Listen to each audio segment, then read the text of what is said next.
8:46 a.m. Flight 11 hit the North Tower of the World Trade Center. 9:03 a.m.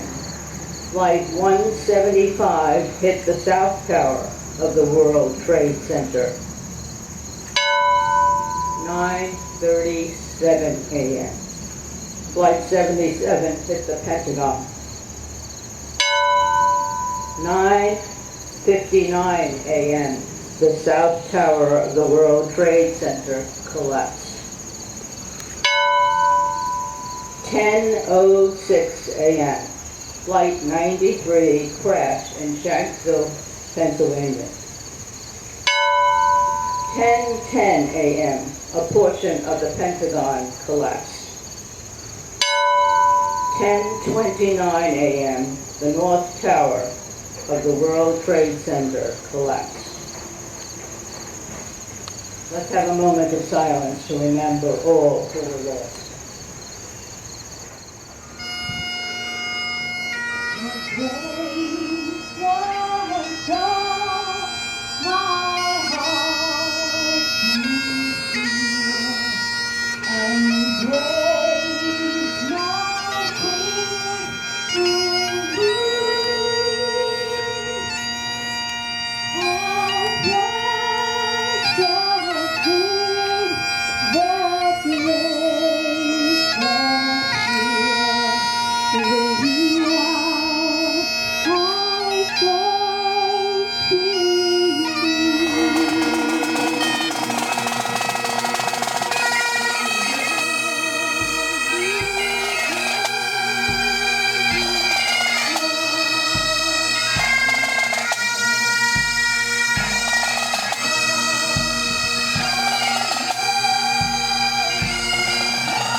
I want to say thank you first off for, I'm honored to be able to take part in this with you guys here today and to stand on this hollow ground with 13 men who are in, their legacies are entombed here. I think it's important on a day like today to think, if you guys put away all the personal problems that you have in your own lives and you take in what's around you and you see the scenery here, it's not that bad, you know. And some of the places, and I can attest to it personally myself, are a lot worse than here. With that being said, I remember when I was a kid, when this place was packed for events like today. And,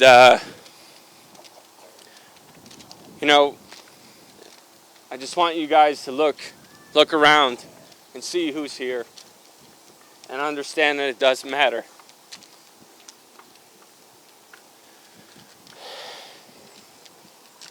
And that there's people still overseas that are still doing it. And they're still giving everything they have so that we can have this. And I don't want people to think, and the veterans and stuff like that, that a town like Highlands, that you know, the water here runs in my veins like it does yours.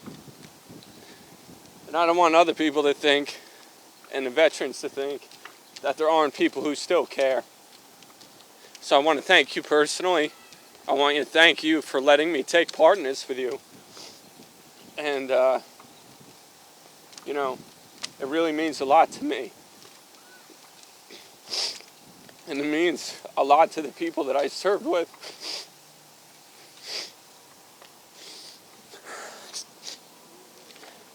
And who didn't get a chance to make it home.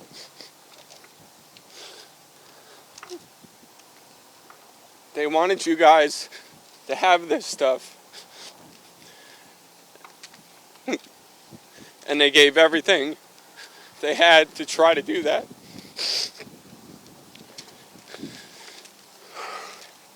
So again, thank you. And please, you know, in the years to come, let the people you care about know how much it means to us.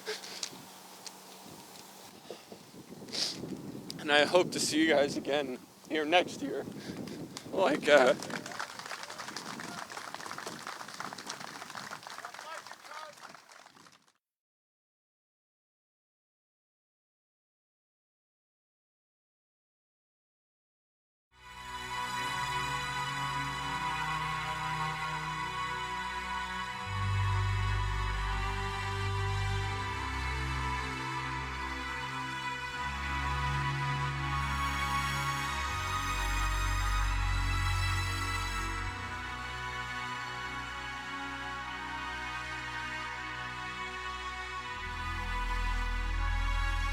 Daniel was just a constant light of happiness and joy in our home. What made him laugh? What made him smile?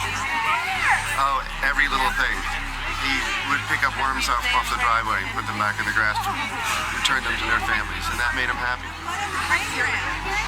Is there anything you want to say to the people of Highlands? We feel like we were the people of Highlands, and that's how the people of the Highlands have made us feel, and it's the same spirit that my little Daniel had.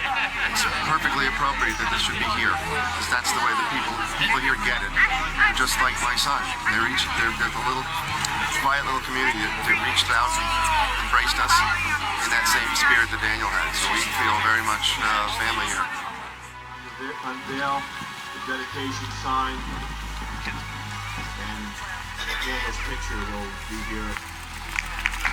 Celebrating the life of Daniel Barr, son, brother.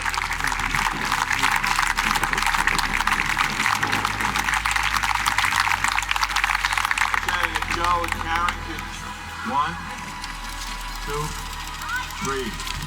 Welcome to the grand opening of Daniel Barr.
So just words of thanks are absolutely inadequate.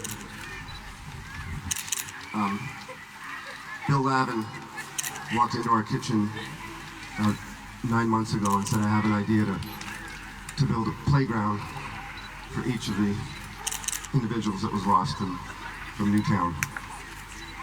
And I know for our family, playground is so perfectly appropriate. In my work, I work at night, so I'm home with the kids during the day. And I can't tell you, I couldn't pass a playground with Daniel without having to pull over and go play. And I learned how to play lava tag. Have you tried lava tag? It's not easy. But that was Daniel's spirit, as has been illuminated here before. He was a boy that loved to play. He was all about compassion. And this community of Highlands has demonstrated that same compassion. This community that has been through so much, has lost so much. I think over 80% of the homes here were damaged or destroyed. And many of the residents here are still displaced from their homes, and yet the residents here welcome us into their homes.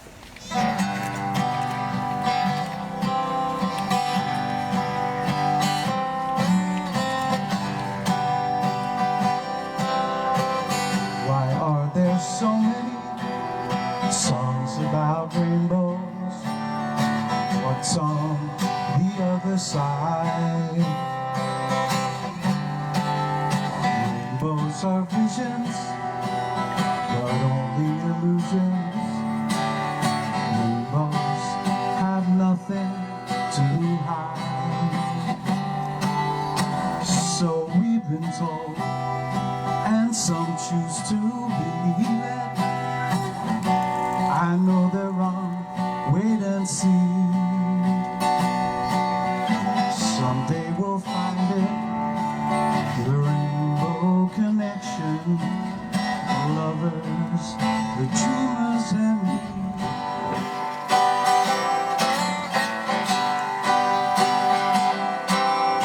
Who said that every wish would be heard and answered? We wished on the morning star. Somebody thought of that, someone really did. It was unbelievable. I mean, you know, he was friendly with everybody, and I was very impressed when the school bus driver came to his funeral and spoke at it, because, I mean, he sees hundreds of kids, and he must have been impressed, and that really amazed me. Did he have a name for you? Well, but the usual Papa. I don't think he called me any bad names, especially for my face, so I don't think. All of us under its spell. We know that it's probably magic.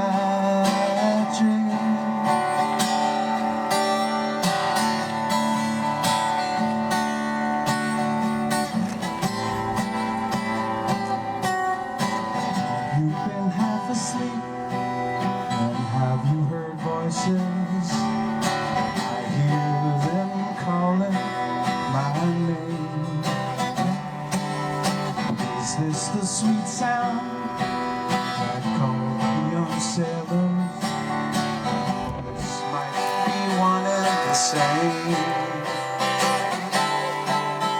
I've heard it too many times to ignore it. Something else supposed to be. Someday we'll find it, the rainbow connection, the lovers, the dreamers and me.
Detail, present, forward. Detail, present, forward.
This particular cemetery, Crystal Stream Cemetery, is an African-American cemetery that dates back to the 1850s.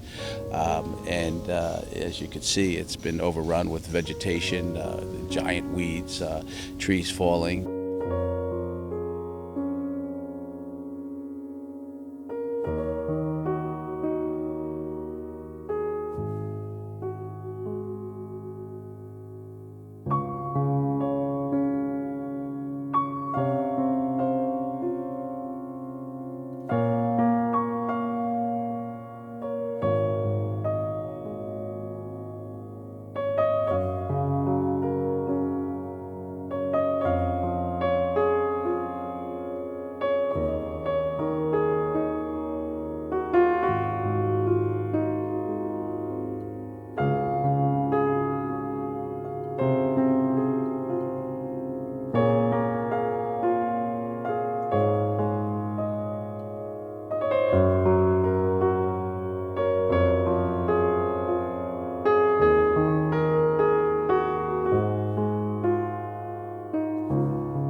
That's where my father's right there. He died in 1830. I was 6 years old. There's only two bodies here. Okay. They had to go. Yeah. Yeah, they named people over there going home. Yes. Back over there. Wow.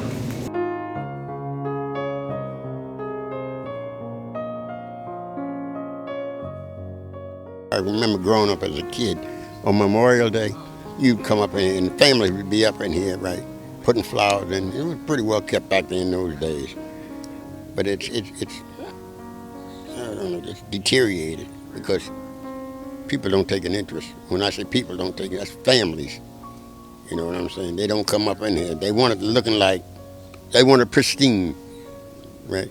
But they don't want to come up here and do any of the work. So it just runs down. And a lot of the families that have people in here dead and gone. I'm Edward L. Jones, born and raised in Neighbor New Jersey, Latham Avenue. Went to school, Milltown School, graduated in 1945, put a year and a half in the service, came back out, and went to work for the railroad, worked 30 years for the railroad, right? 30 years for a funeral parlor in Red Bank Child Funeral Home, and I'm just floating around through Neighborsink. I think I'm the oldest living person in Neighborsink right about now, and that's the truth. I don't think there's anybody in Neighborsink my age. I was in here yesterday afternoon, and it's altogether different. This right here is Martha Jones. I knew her when I was growing up, right? And I knew her daughter. Her daughter's buried on the other end.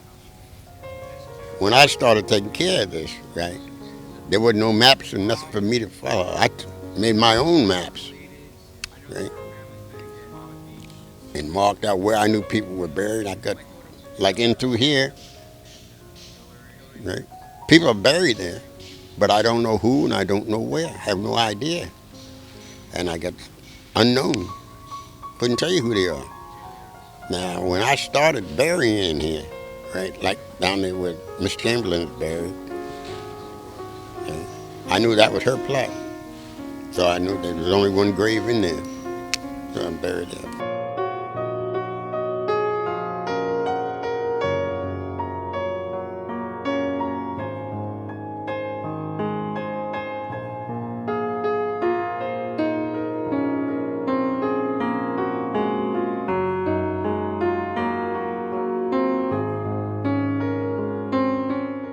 Having been established in 1667, Middletown is one of the oldest settlements in New Jersey, and one of the oldest recorded family burying grounds in Middletown is located almost directly behind the Middletown Town Hall and the Police Department. It's the Throckmorton-Lippett-Taylor Burying Ground, established in about 1684, which makes it the oldest cemetery in the area and one that many people don't even know about.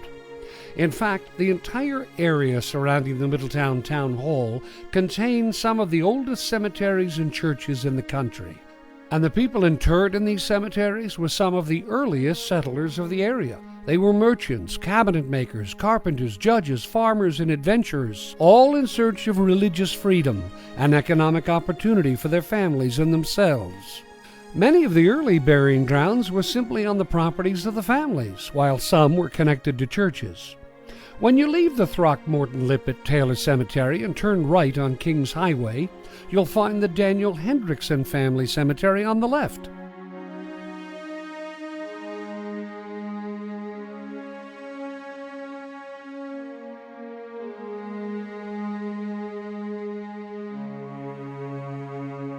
And right next to it is the Presbyterian Cemetery.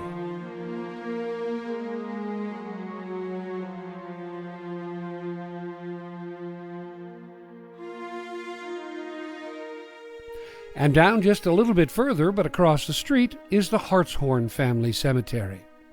Richard Hartshorn was one of the largest landowners in Monmouth County, owning some 4,000 acres, which included all of the present-day borough of Highlands as well as Sandy Hook.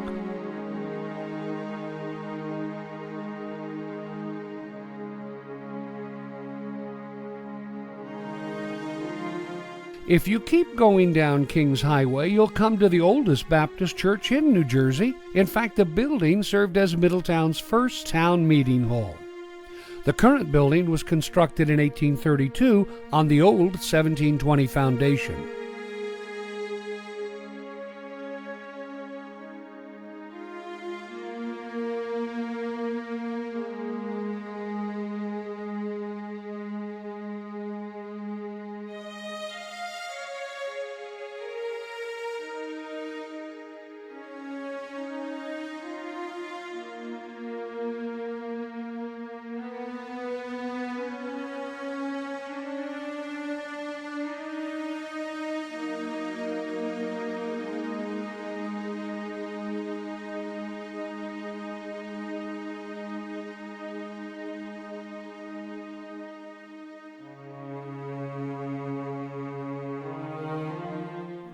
There are a number of old churches and cemeteries in this area, so when you see one, stop by for a few moments to pay your respects.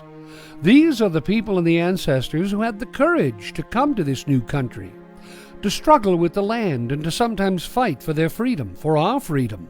And we thank them for the Jersey Bayshore. The real villain I have in my life right now is time. Now that I have a little more understanding, God, I would love to have a lot more time. You probably will.